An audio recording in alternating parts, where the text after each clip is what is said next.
Good morning, all. We're going to get started now. We only have 1 hour this morning, slightly shorter than our normal event, so I want to make sure we have ample time for presentation and discussion. I want to thank everyone for coming. My name's Jason Bordoff. I'm a professor at Columbia School of International and Public Affairs. I direct the Center on Global Energy Policy there, and today we're going to be discussing the medium-term outlook for the global natural gas markets. First, let me just quickly say, like all center events, this is being webcast live. Both the full video and the audio podcast recording will be available on our website and on iTunes and other platforms in the next several days. For those of you watching online, or those of you here in the room as well, you can ask a question for the panelists anytime using our hashtag CGEP events and our Twitter handle at ColumbiaUEnergy. So now turn it over to our speaker, Costanza Jacazio, who joined the International Energy Agency in November 2014, where she is responsible for all things natural gas, as well as other areas as senior gas expert in the Gas, Coal, and Power Division. Prior to that, she was head of macro and fuel analysis at Fortum, a large utility in the Nordics, and also worked for many years at Barclays Capital Commodities Research Team between 2006 and 2011, and prior to that, a gas economist at BP from 2004 to 2006. So she's been studying the gas market and doing gas analysis for a long time. The IEA was lucky to have her join the team not long ago, and I'm really delighted she's here at Columbia today, given how dramatically and how quickly things in the gas market are changing. The first ever export of U.S. LNG from the lower 48, significant increases in international global gas trade, largely coming out of the U.S. and Australia in the medium term, but also advances in renewables, changes in the coal sector, the outlook for nuclear, all of which will affect both supply and demand for natural gas. A lot of moving parts, and that's what we're going to talk about for the next hour. So please join me in welcoming Costanza to Columbia. Thank you.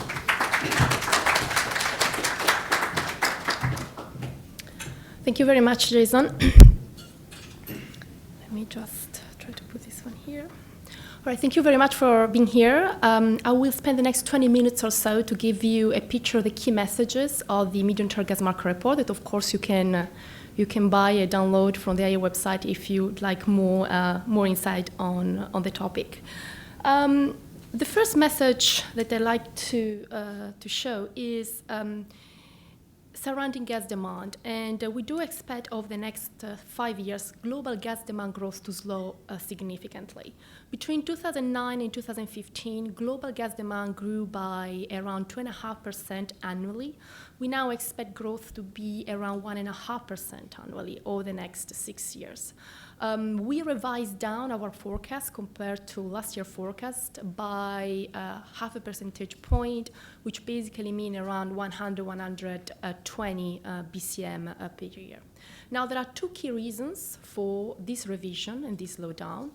The first one is primary energy growth in general is slowing. So it's not just about gas, but it's about fossil fuels in general. The energy and economic transformation of China, the decline in the energy intensity of the world economy, the significant slowdown in economic growth from energy-intensive economies such as Russia and the Middle East are all combining to actually slow primary energy demand growth. So because coal demand and oil demand also weakens, we actually expect gas to still maintain or increase slightly share in the primary energy mix. The second reason is instead much more gas-specific and is linked to the difficulty that gas has to compete in the power generation sector in an environment of very cheap coal on the one hand, and falling cost and continuous support for renewables on the other. So low gas prices so far has not been able to offset these factors, reason why we do still see this demand weakness. Now, if we do look at and we take a regional perspective, we do see some substantial dynamics in the composition of growth over the next 5 years. So this is the growth in BCM between 2009 and 15 from different countries or regions, the major ones driving demand growth. And this is what we expect for the next 5. And there are a number of things that we could discuss, but I'd like to focus on 2 points. The number one, we do expect China to continue to drive global gas demand growth and to consolidate its position as a key demand drivers. This might seem somewhat contradictory with what we have witnessed in 2015, when gas demand growth in China slowed to its lowest pace since 1998. So, of course, there are question marks surrounding whether China can deliver all that growth.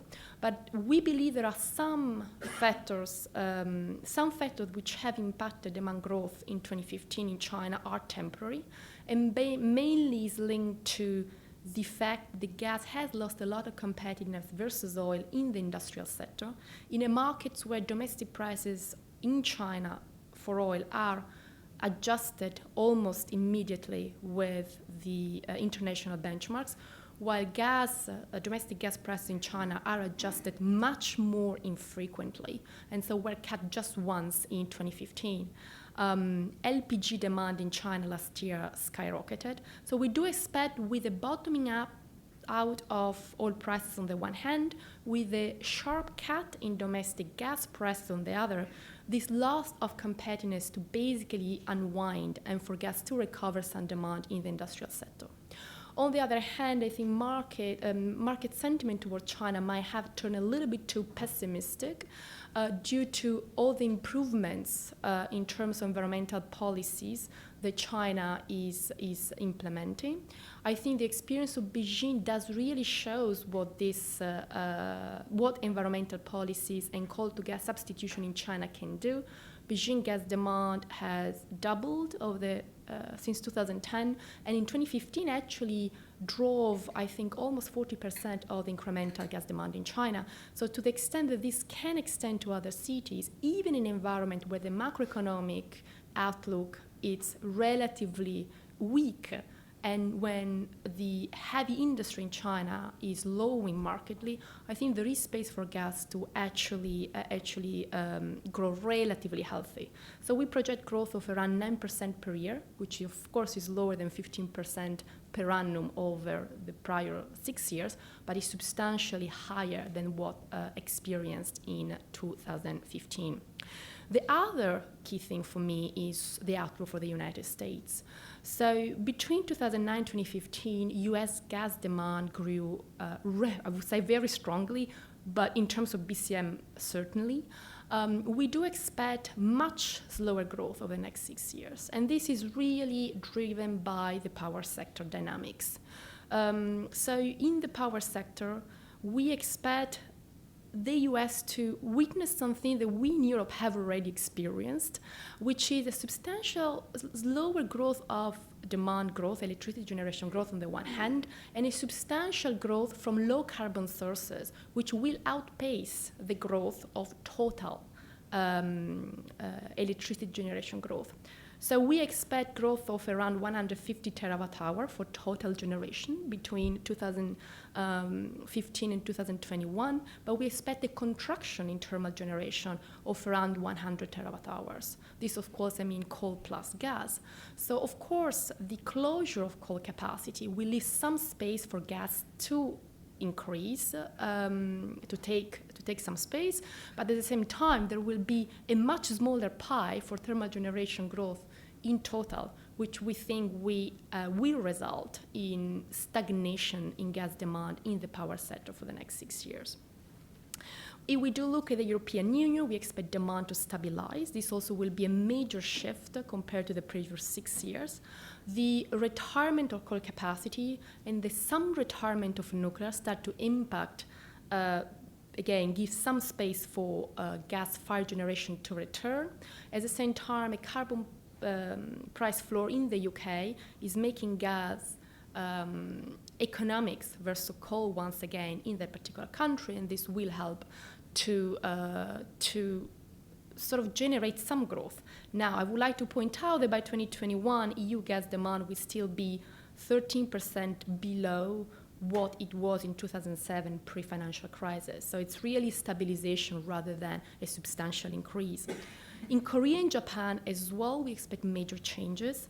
Korea and Japan accounted for a decent amount of growth between 2009 and 2015. This had major implications for LNG markets, as I will talk to you, will illustrate in a minute. Between 2015 and 2021, we expect actually demand combined from these two countries to decline. Now, this, of course, is very sensitive to the forecast for nuclear generation capacity. We have an expectation of 15 gigawatt to come back by 2021. If that doesn't come, of course, Korea and Japan together will grow.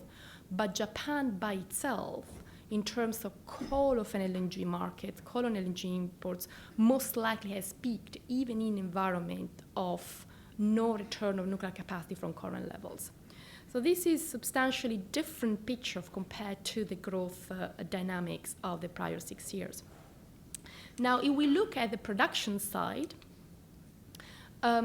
maybe things are not as dramatic on the demand side, but there are some interesting changes ongoing as well. So United States and Australia combined are expected to account for more than half of global gas demand growth. And we are going to see a substantial smaller growth from traditional important exporters such as Qatar, Russia, and ASEAN. Their share, the combined share of growth between 2009 and 2015 was roughly 1/3, 30%. Now it's going to be closer to 5%. Of course, there are different reasons determining why these countries are not putting so much gas onto the market anymore. For Qatar, it's clearly a choice due to the moratorium that they have on the field expansion and LNG capacity expansion. For Russia, it's really the weakness of domestic markets and most important export markets, Europe and former Soviet Union states. For ASEAN, it's really a matter of the inability of production to grow fast enough to meet domestic demand and export as well. So we expect Indonesian and Malaysian production combined to basically be flat.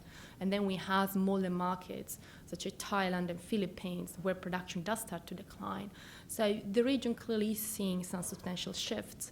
When it comes to the European Union, we expect the downtrend in production to continue.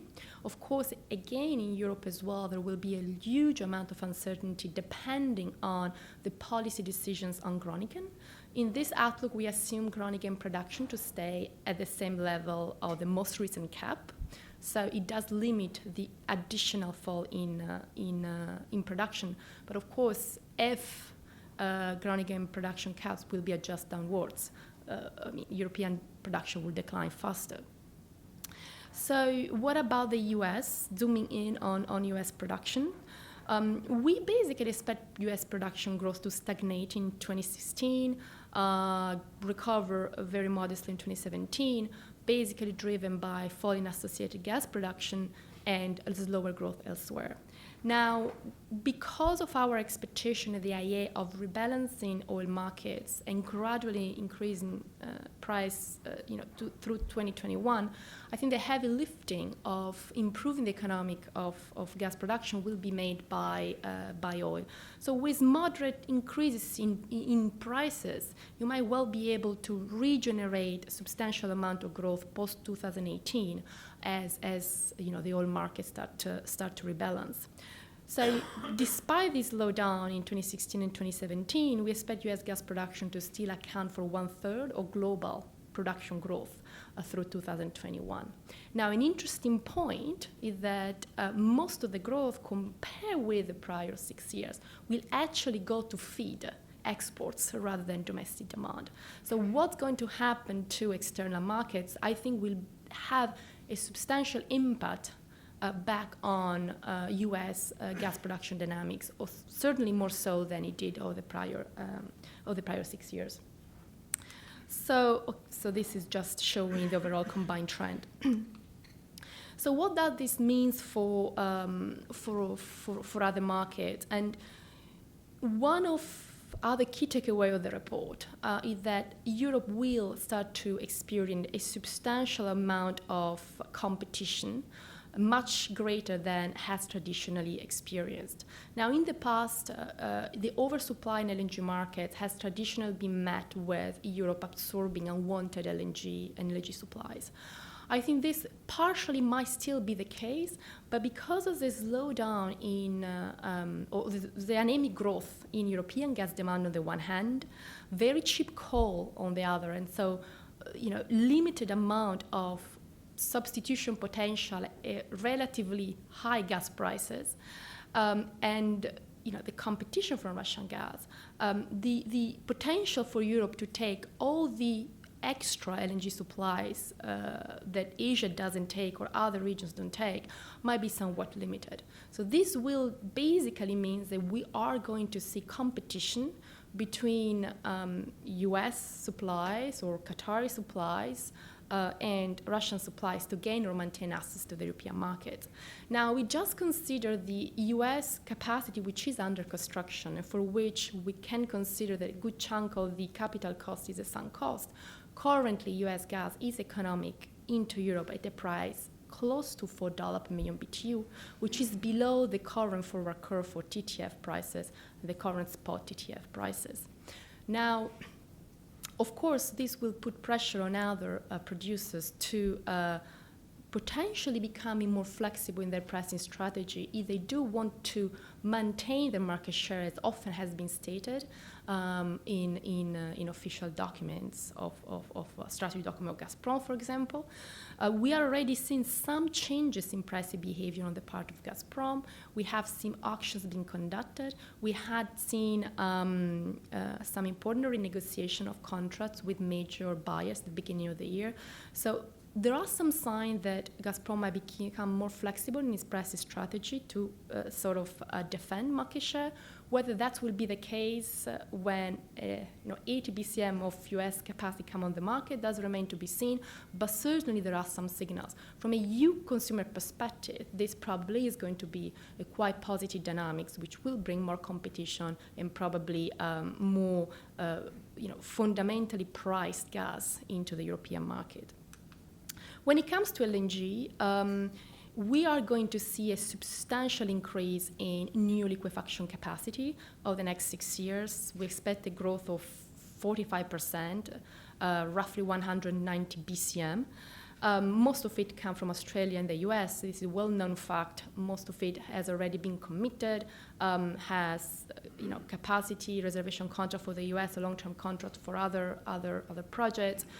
Good chunk of the capital cost has been incurred, so the execution of this project probably will continue more or less unchanged despite the very low price environment. So we do expect this to bring more connectivity to the markets and somehow help in creating more linkages in pricing dynamics across different regions. Where does demand come from? Who will take all these supplies? So this shows how LNG imports have changed between 2009 and 2015, and this shows how we do expect LNG imports to change. So who is going to take all this incremental demand? I think there are a number of things that are important to highlight. One, Korea and Japan together, which have accounted for 45% of the incremental imports between 2009 and 2015, will now decline or stay flat, of course, depending on your own assumptions on nuclear capacity. In our assumption, they decline by a combined, I think, around 10 BCM. So that is going to create major space for others, or if you want, in a heavy oversupply market, create challenge for all these supplies to be absorbed. We expect substantial growth from China and India. I think this is the big, in a sense, bet, if you want, of the report. We expect lower prices to stimulate demand in price-sensitive countries. Again, I would highlight that if China doesn't grow at 9%, as is a baseline assumptions, and there is a lot of risks surrounding what the actual rate of growth for Chinese demand might be, then China imports might actually not increase at all if demand stay at 5% as we experienced in 2015. So I think there are some, of course, risks surrounding whether China can indeed absorb all this extra LNG, very much dependent on your own view on how gas to coal substitution in China and coal policy in China might work. But in our baseline scenario, we do expect this to occur. Even so, we have 30 BCM of gas that will flow to Europe between 2015 and 2021. So again, that goes back to my original statement of this is the extent of the price of competition that Euromine did see between now and 2021. And despite that, we still expect liquefaction plants utilization to actually run below capacity. So these charts basically illustrate what is our own estimate of actual utilization. So we took off things such as, Angola plants out for technical issues, Yemen plants out for other issues. So it's just like, and also we made assumptions on feed gas issues. So this is the actual economic utilization of a plant that is there and can run because has feed gas and technically can operate. So of course, capacity rates were very, very high, like 5% downtime maintenance is quite common. But we do expect that if capacity from the liquefaction side come online on track, then utilization will need to be economically constrained over the next couple of years due to the overall slowdown in demand. Then we expect that to start to recover, so market to start to balance, but we don't expect the market to be as tight as it was in 11 and 12, even by 2021. Now, to just quickly, put some risks factors and what could go wrong, what could change this sort of outlook. I think there is something to notice, which has been a growing trend of capacity being offline over the past 5 years. So between 2011 and 2015, because of feed gas, because of security issues, because of technical issues, capacity offline went from 20 BCM to 55 BCM. In an environment of sustained low in gas prices, I think risks that something can go wrong in terms of feed gas not being there or something to be taken out of the market is actually increasing rather than decreasing. So that is something very difficult to predict, but I think it's some sort of risk assessment that should be considered when looking at what could rebalance the market faster than, for example, what we are assuming in our baseline. And this just shows the implications for investments, which is my last slide, and I'd like to give some food for thought on how the market beyond 2021 could actually develop. Now, over the past 4 years, we did see around 35 BCM of capacity annually being sanctioned for new projects. 2015 already saw that declining to around 25 BCM. As prices started to slow, and also is to note that the vast majority of what was sanctioned in 2015 was actually underpinned by long-term contracts signed well ahead of 2015. It's mainly US plants for which capacity reservation contracts were already in place. And of course, 2016 to date, I should say to beginning of June, we haven't seen new FID at all. So clearly there is a huge implications for investment as these price levels. If price levels stay at this level, I think it would be very difficult to see substantial new capacity additions coming online. So this really opened the question on how market 2021, 2025 might balance out amid slower demand growth on the one hand, but a complete collapse of investment on the others. So I think that's all for me, and thank you very much for your attention.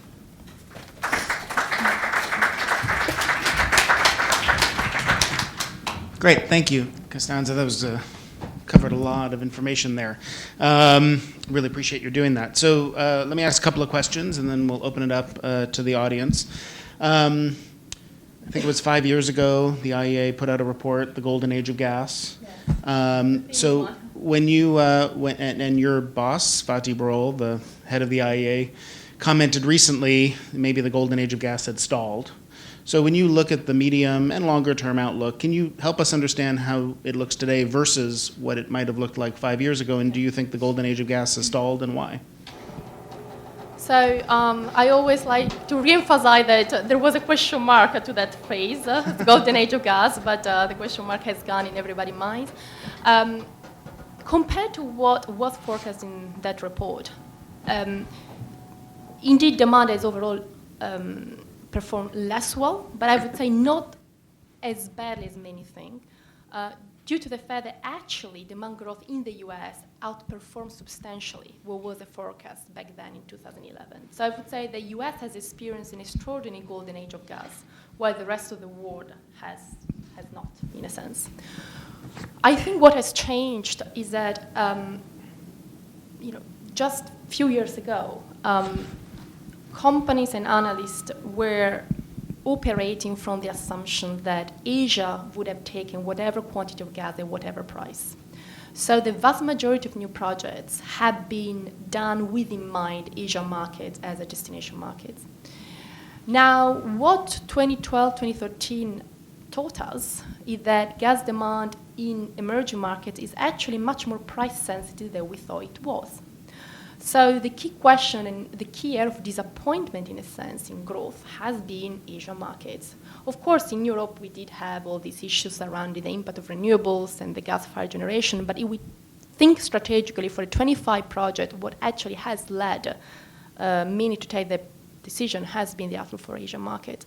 So if we look going forward, the key question for me is whether the industry can deliver gas at a price which is seen as competitive enough, which doesn't mean to be perfectly competitive with coal on an energy equivalent million BTU basis, but whether it can be perceived cheap, abundant, and secure enough for Asian countries to make long-term decisions in terms of environmental policies, in terms of energy mix, based on gas. And I think we are just, going through a very strong cycle, so it's very difficult to actually forecast whether that's going to occur or not. But if we do stay in a relatively low price environment for long enough with an expectation that that is at least partially sustainable, then I think gas demand in these emerging markets might indeed grow. And how big an impact is policy going to have on that? I think policy is critical because I would argue that for me at least, the number one risk factor for gas demand globally is coal policy in China, in a sense. I mean, 1% change in coal-fired generation in China is equivalent of 2 big LNG trains. So give you a sense of, what is a sort of delta, if you want to put it, that you can have with strong environmental policy.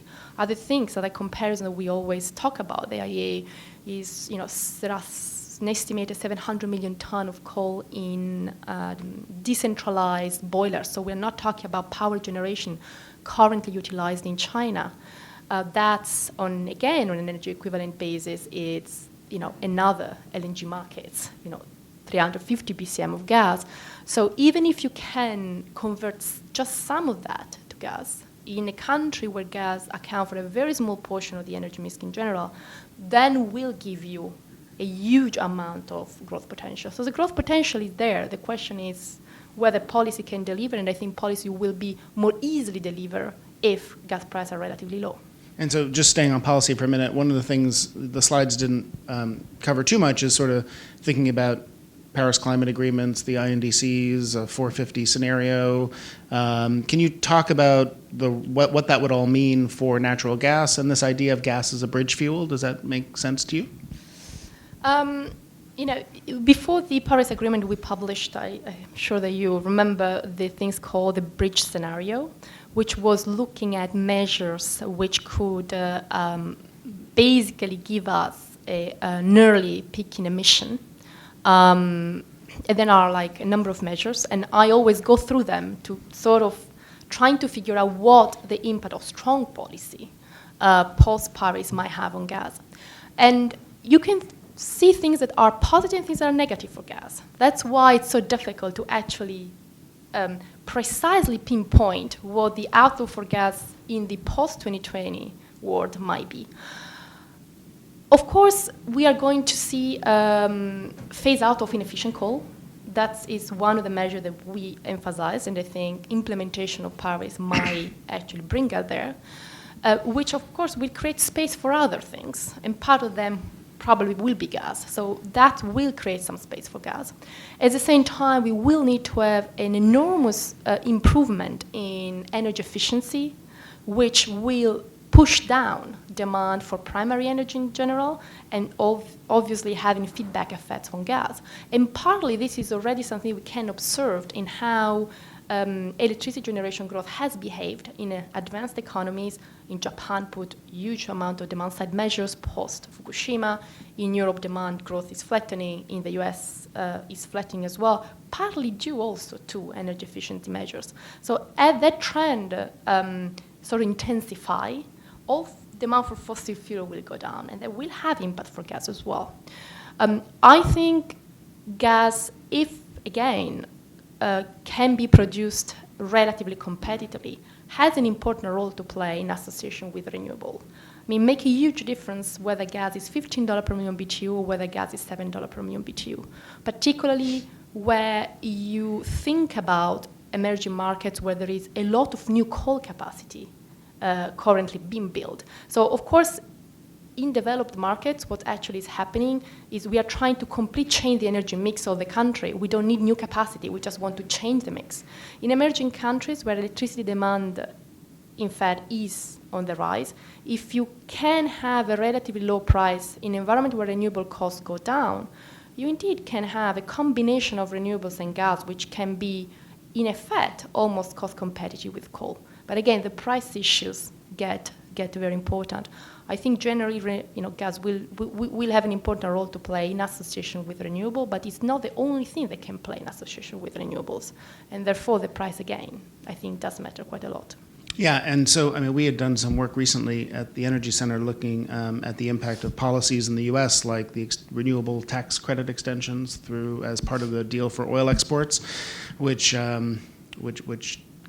gas takes a hit in response to that because renewables are lower cost. Also, what the market would be for U.S. LNG overseas, and as you said, there still is an arbitrage, there still is a window, but in your charts it looked small. So the difference between even $4 and $5, nevertheless 7 and 15 in the U.S. makes a big difference. Yes. Is that right? That's absolutely, it does make a big difference. Of course, that's where just price based on the forward curve, but my point is that that's something that Europe, getting a European perspective, has never really experienced. So in a sense, there was now something as some sort of supply available in the short term at the $4 per million BTU basis or $5 per million BTU basis, and in the long term, of course, depends what your assumptions on, long run costs are, but that could pose a sort of ceiling, in a sense, to what can be delivered in Europe at what prices. The dramatic declines we've seen in renewable costs, yes. How big an impact has that had on the outlook from the EIA over the last year or two? I think that has a big impact because, first of all, lower the cost of policies. So again, I think from my perspective, policy have a cost. So of course you can implement very expensive policy, but then become difficult to maintain them. As cost goes down, policy support is still needed for more renewable to be deployed, but the cost has gone down. And so they make that deployment easier. So in that sense, this is an important factor.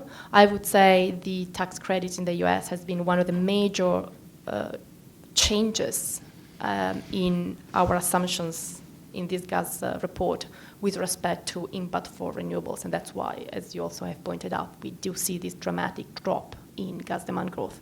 But that's certainly having an impact, and we see, renewables popping up in various countries, and we do keep seeing new auctions at prices increasingly lower. So it's eating at the margin into the demand for gas as well. You said a lot of the growth in U.S. gas production would be for exports, not for domestic consumption, and much more of that would be going to Europe than we might have thought a couple of years ago, given how the market has changed. How will Gazprom respond? That's everybody's question. I mean, I'm not Gazprom, so I don't know what Gazprom will do. What I think we can certainly say is that in reaction to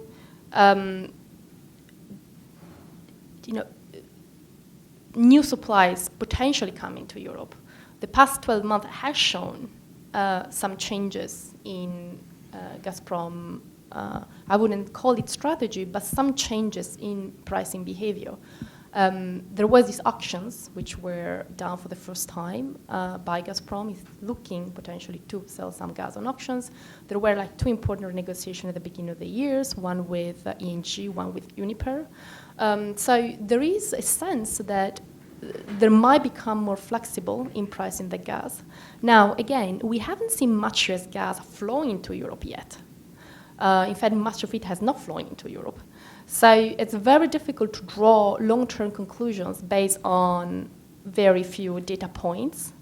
So we are now going to see, 85 BCM of new, LNG capacity being hitting the market from the US between now and 2021. So we will have to be seen. Now, Gazprom has, in various strategy documents, stated that he has a strategy to defend a certain level of market share in Europe. So to that extent, that's if that will not change, then price of Russian gas will need to be priced in a competitive manner if US gas can be delivered in Europe at $4 per million BTU. So let me, when you look at the medium term through 2021 and you talk about the gas market, the word glut gets used a lot. There's Yes. a lot of supply coming in from the US and Australia and elsewhere. I know you're here just to talk about 2021, but Yes. let me ask you to look Yes. a little bit further ahead. Because there is, if we see a significant cutback in capital investment today, there are some who believe, looking out toward 2025, that around that time the market could actually tighten up quite a bit, given the lack of new supply that might come into the market, and if demand continues to grow. Do you think we're setting ourselves up for that sort of underinvestment cycle? And do we need, and it takes 7, 8, 9 years to build these LNG plants, do we need that investment to continue to be going on today, despite the near-term or medium-term glut we might have? Yeah, it's possible. I'm very lucky that somebody else in the IEA is looking at 2030, so they have the difficult task to answer precisely the questions on a BCM perspective. The more, of course, we stay in this low-price environment, the less is going to come online. At these current prices, it's tough to see anything going through. Maybe some small plants will go through, but in terms of new baseload capacity going through. I think also there is a substantial change in expectation from the buying side in terms of what they are ready to commit to. So it's not just a matter of prices, it's also a matter of what your customers want in an environment where there is an increased sense that the dynamics might change a lot, particularly if oil prices goes back up in a situation where liquefaction capacity might need to be constrained. Might be difficult for buyers to commit to 25 years contracts based on all linkages. So there will be a lot that need to be rethought in terms of how deals and how contracts get signed. There is also an increasing shift between who actually is the buyer of LNG. I mean, if you believe to what we write, which I do, Japan and Korea might not have so much additional long-term baseload demand. So you might need to go and start to chase customers such as Pakistan, such as Egypt, such as potentially Philippines, Vietnam. So this does create another sort of challenges. So, I think because of also this complete shift in who is buying LNG, that might also delay further how long it's going to take for contracts to be signed, for investment to go through. So it's certainly possible that if we do stay in, let's say, 3 years with very low investments, and if gas cost of new projects come down a bit, so as demand starts to recover, by 2025 or post-2025, we might indeed be in a tighter market again. Unfortunately, I don't have a balance as myself to actually, answer, but I think this is a real risk. This certainly is a risk. A couple of years ago, there was also a lot of focus on the Asian gas price. Yes. When it was $18, $20 per million BTU, much lower now, so a little less focus on that. But this idea that we would move toward a pricing formula that reflected supply and demand for that commodity rather than the price of oil. Do you see that happening? What's the outlook for Asian gas pricing? I think we are going to have a very strong reemergence of tensions between oil-linked prices and hub prices. Because, of course, over the past 2 years, we have pretty much hub prices and oil-linked prices been trading at a very similar level. Now, because of IEA expectation of a a tightening back of the oil market, because we expect the oil market to tighten back well ahead of global gas markets will. That, of course, will create increased tensions between all classical linkage model and hub prices. Whether the tension will be enough to be transformational in how the market works, I don't know. But clearly I see that reemerging as a major issue by the later this decade. And also, again, going back to my initial point, because who buy LNG will change, the new customers might indeed be much less willing to sign long-term contract all linked for 25 years, particularly where they don't know what their demand level is. In Egypt, for example, we have new discoveries which might indeed impact how much and for how long Egypt will import LNG. Similar considerations can be made for a number of countries, also in Latin America, where there is a lot of fluctuations in hydro. So the entire way this traditional long-term oil linkage model work might be, I would say, will be questionable again. I think over the past 2 years was relatively easy because everything was priced pretty much at the same time. But by 2020, I do think that tension will emerge.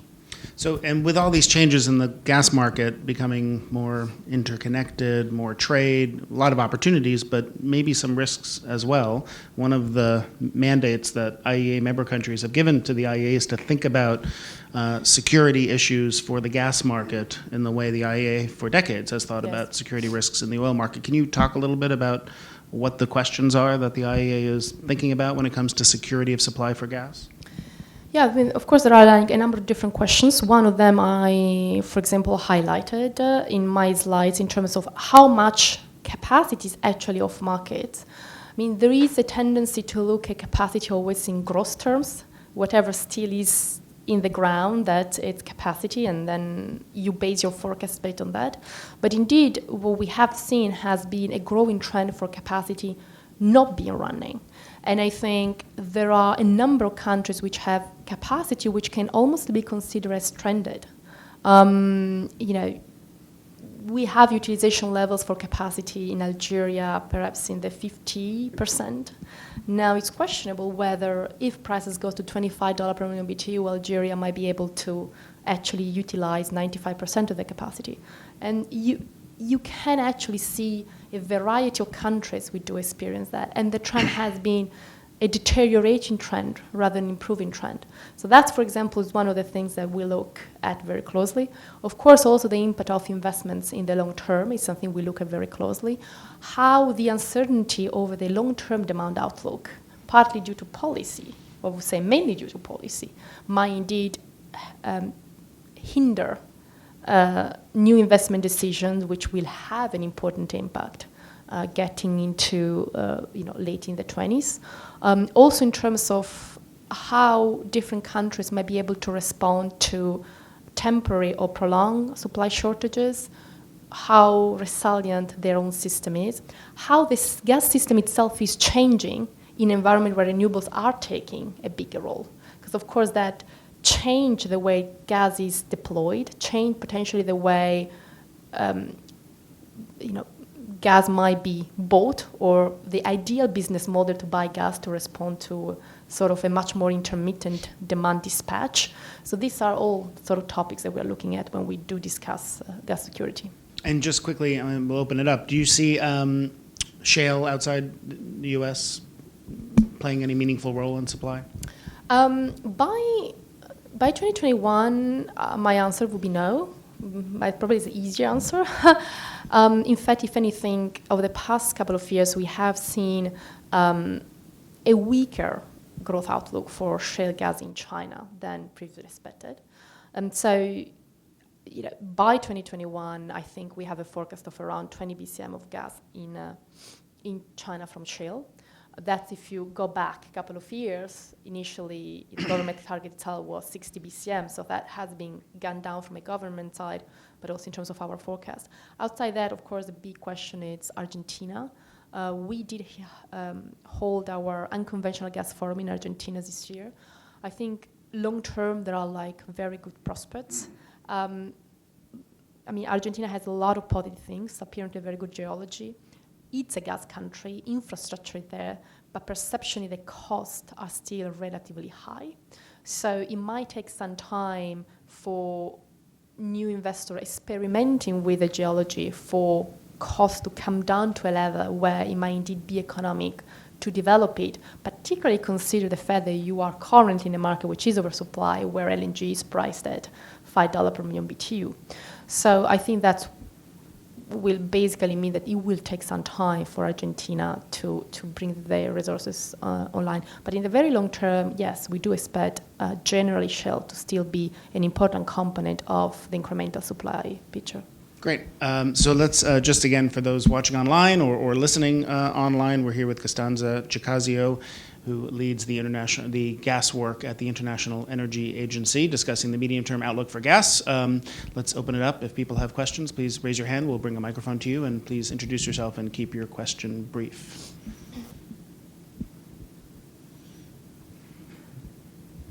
Hi, Judah Aber. Thank you for your presentation. Very interesting.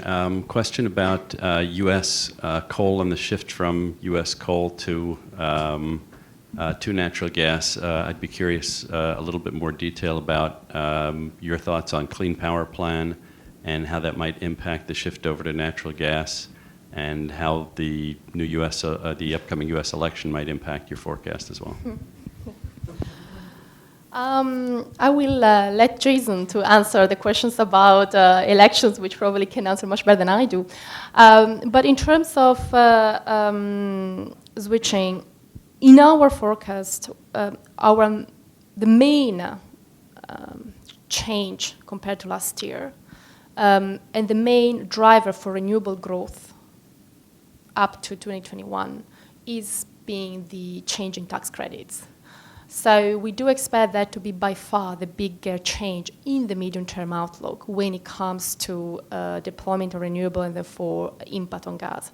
Post-2020, of course, the Clean Power Plan will be the major driver. But in terms of driving our own forecast for the past, for the outlook and the period that I'm looking at, tax credits has been by far the major driver. The questions about how coal to gas switching will play out, it's, for us, very difficult to answer in a very granular manner, because it really depends from the particular state you're looking at, the particular regions you're looking at, in how that particular switching will play out. So there is, first of all, we know that there has been, I think we are now operating with somewhere in the region of 60 gigawatt of coal-fired capacity being shut between now and 2021. How much of the capacity is currently dispatched? It's a first degree of questions. Whether that capacity is in countries where the number one competitor is gas is a second degree of question. Whether the capacity will just be substituted from renewable, it's another question. So I'm happy to get back to you with more granular, data that we do have. But the general picture that not all what gets switched from coal will be replaced by gas. And so renewable will take some of that part, and some of the capacity closed simply will not be replaced because it's currently not running. And so when you do the math is not, one goes down, one comes up.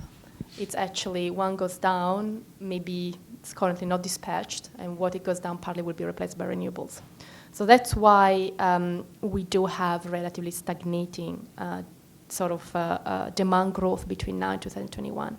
And if anything, I do think the risks are skewed to the downside of that sort of stagnation. Of course, you also had these huge base effects in 2015 that, it does give, gas demand is starting from such a high level that might be indeed difficult to maintain demand at that level. But overall, I think if we do consider the impact of renewables, if we do look a little bit at the regional dimension where capacity come down, and we do look at prices, I think stagnating to declining gas demand in power between now and 2021 is the most likely outcome. Other questions? Yeah, there's one up here. Andy Anderson with Energy Watch. A few of the power traders that I work with talking about a lot about increased imports from the U.S. to Mexico, or increased exports to Mexico, roughly 20 BCF per day by 2020 or so. I don't know if it's more specific to the United States, but interesting to see your perspective on Mexico's growing needs.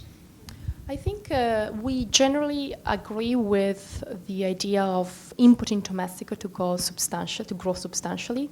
Clearly, it's cheaper to import gas into Mexico at the current gas prices than develop new gas resources in Mexico. There has been a number of auction and licensing round held in Mexico, mostly for oil. Over the past year and a half, I think there is nothing on gas scheduled up to to the end of this year. There may be something next year. So on the longer run, clearly the opening up of the Mexican sector, etc., will have an impact on domestic production growth. But in the outlook we are looking at, I think this policy, major positive policy changes that Mexico went through in their upstream sector, might have limited impact on gas production growth. So either LNG or US gas, in fact, might be the easiest way to pull gas into Mexico. The question really is how strong Mexican gas demand will be. So in recent years, still through the early part of sort of the forecast, Mexico went through a lot of conversion of fuel-fired power generation into gas-fired power generation.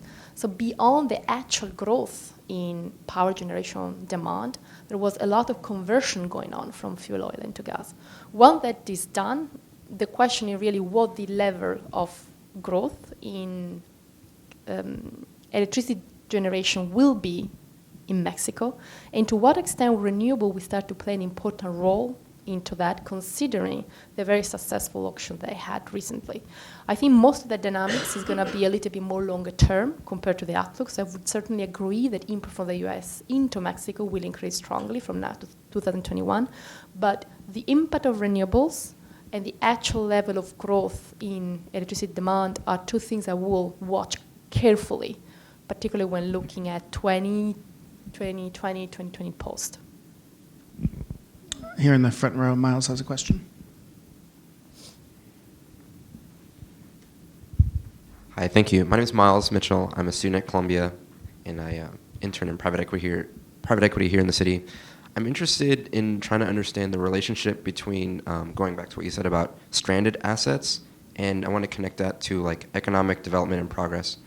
I'm drawing from the situation in Venezuela, where there's obviously been a collapse in investment and output, and I want to get your sense of, in terms of like these managers now who have to deal with these large economies of scale that are diminishing, is the right outlook in terms of like the progress for these people? Is it that they should wait for the market to recover and get better, and then at a certain price they'll turn on these assets that are the capacity that's turned off, or like in the longer term, are these managers thinking about repurposing those assets into like maybe like hydrogen economy, or like what's the relationship between like the If I understand your questions, talking, for example, the examples I made about Algeria. Algeria has a lot of export capacity, both in terms of LNG and pipeline, which is currently not fully utilized. Now, of course, to what extent is not fully utilized because demand in Europe is not there, it's a question, but it's quite likely that a good chunk of the underutilization is connected to the lack of feed gas. When I mean a lack of feed gas, I mean Algeria is not producing enough to actually meet both its demand growth, domestic demand growth, and export market.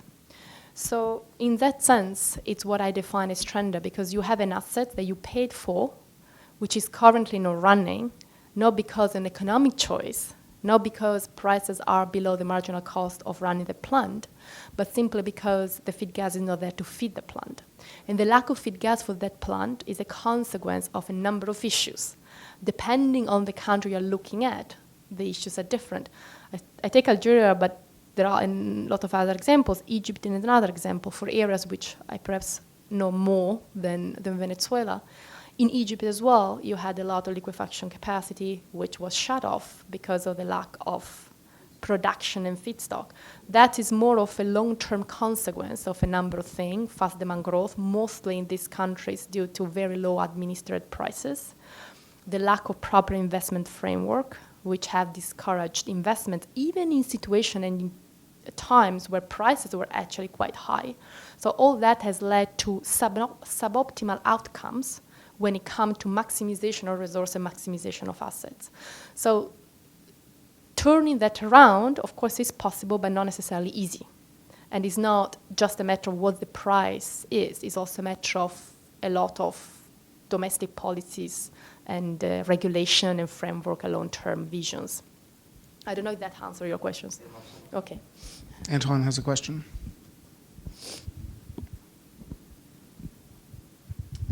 Costanza, I'm Hi. Antoine Half from the center.